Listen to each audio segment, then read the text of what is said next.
Hey guys, Joe here. Thanks for checking out another video on the channel. As you can see, it's another FN. Man, we are going nuts with our FNs. There's an FN, there's an FN, there's an FN. Let's have FN day.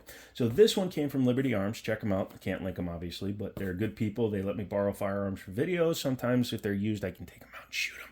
But this is actually a pretty neat one. It's the 509. You probably saw that from the title. But this is the 509 mid. So this is like a Glock 19 competitor. It's pretty nice looking gun, has a nice feel to it, and yeah, we're going to take a look at that today. So let's set that aside real quick. We'll take a look at the box. Comes in a cardboard box, which is fine. Runs about 600 bucks. Branded lock. Good on you. I love you, FN.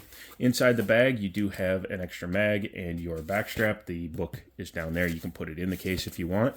But yeah, nice little branded case, so you can take it to the range with you. And it's smaller so that you can insert it into like a good gun bag. Get yourself a good gun bag. There's probably one linked using the affiliate thing that's going to be down here in the corner. But yeah, check those out, would you? Would you? Yeah, Liberty Arms, thank you so much for letting me borrow this guy. But this is part of the mystery gun grab bag number 5. I told them to pick 4 guns at random. I'll check them out. It's actually serendipitous because I accidentally bought a gun that I had 3 years ago back, and we're going to be doing some comparisons. So the FN 509 is the evolution through a 4 series of guns. So this is the most current version of the striker-fired small or mid-sized handgun from FN. You can get the Reflex, which is smaller, which is the Micro Compact or the Micro 9, whatever you want to call it. But this is your everyday duty-style firearm. Chambered in 9mm, obviously it's a double stack. Because it's the mid, it's a 15+1 capacity. Has no external safeties on this one, but it does have a articulating trigger safety. A lot of people don't like those. However, Garand Thumb in his freezing test, the M&P 2.0 with the articulating trigger was the only one that he could fire because that actually broke the ice that was holding the trigger in place. So maybe it's better than people think. Has ambidextrous slide lock slide release, ambidextrous mag release, not the takedown, but who cares about that? It's a very pretty piece in terms of its overall design aesthetic, but you'll also see, if we set that down for a second and bring out my FNX9, that it's a very familial look. You can see a lot of similarities between these two firearms. The checkering, the striations, things like that, the way that the cuts in the slides look, very similar. Very similar, yet completely different. I know, that's a weird thing to say, but yeah. The FNX, actually the FNP came first, and then it became the FNX. This is like the top-of-the-line version of this gun. Came out, and then they went to the striker-fired guns, the FNS, and you've seen that on here. And then from the FNS, they came out with the 509. The 509 is the culmination of all the designs they've done up till now. The 5 series is what's currently out there. You have the 509, the 545, the 510.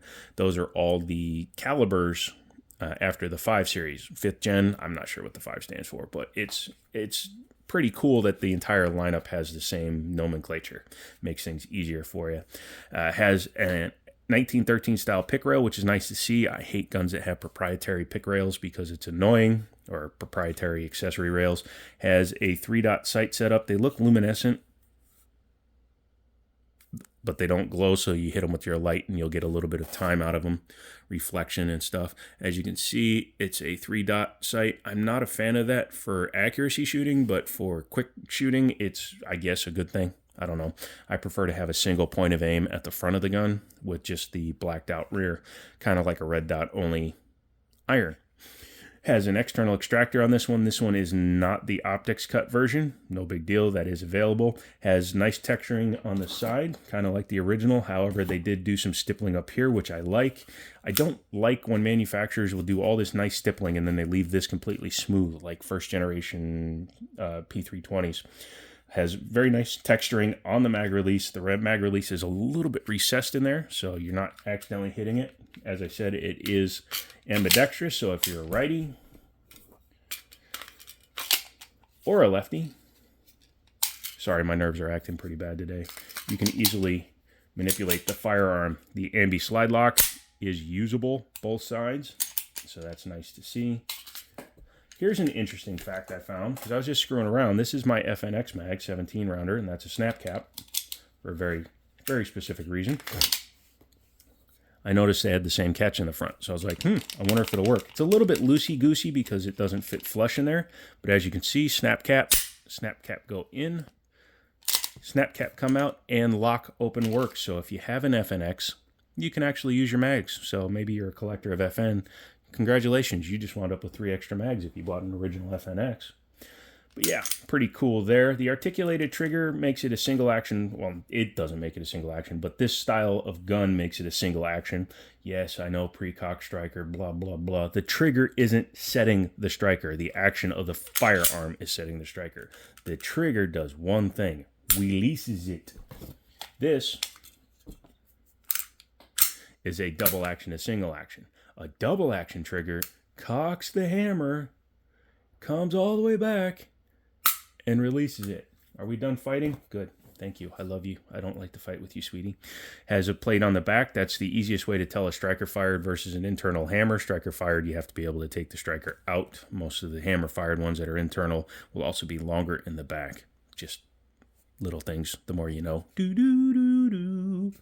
Yeah, it's not a bad gun.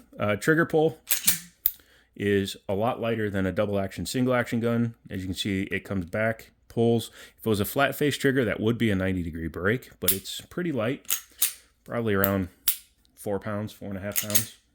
It's actually very light. I like it. The reset, right back at the wall, a little bit of a kick past it, audible and tactile. And if I can feel it, pretty much anybody should be able to, because I can't feel shite. Yeah. The grip actually works for me. I was worried that the mid wouldn't be quite long enough, but it's as long as a Glock 19, and then it's got a little bit of an extension on the mag.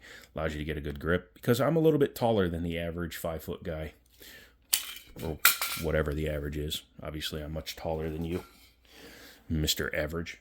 But yeah, not bad. Let's go ahead and check out the internals of this guy. What do you say? Oh, yeah, also, it's amazing. They make very shallow cuts, but they're very sharp.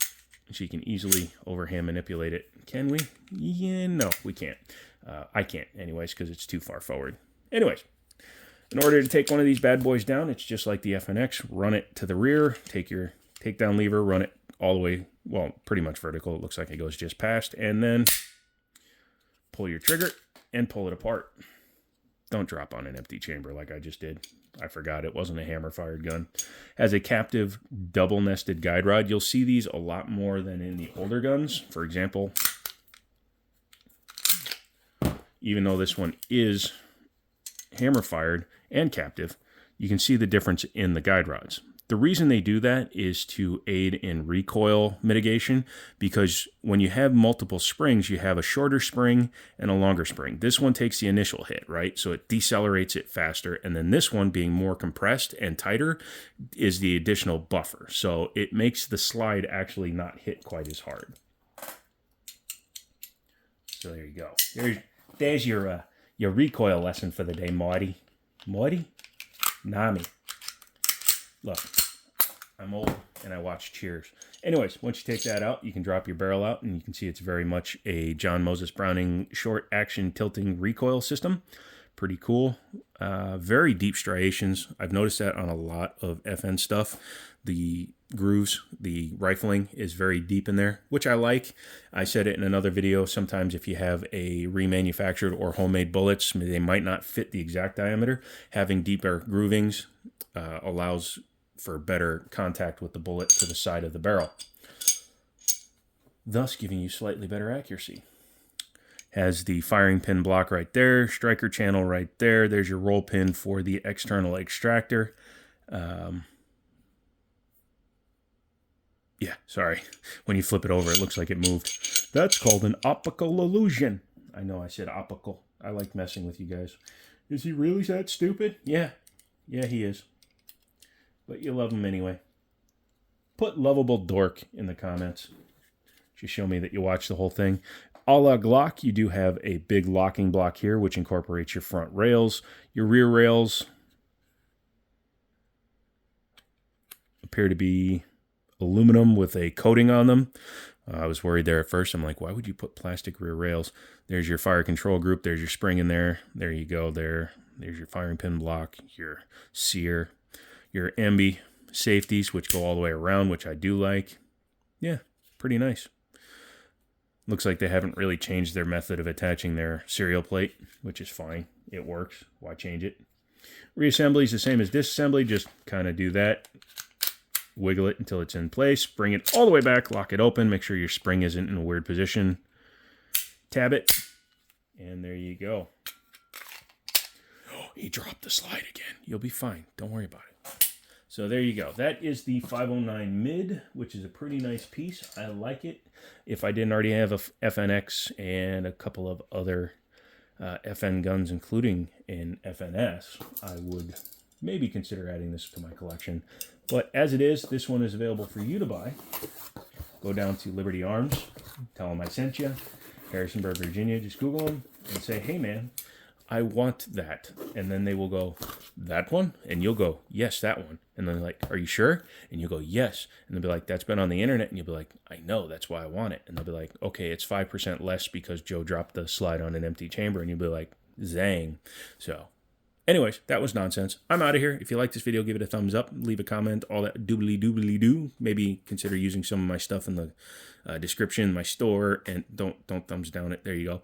And yeah, just tell me what your favorite gun in the world is, and I'll respond to it. As always, I'll talk to you later.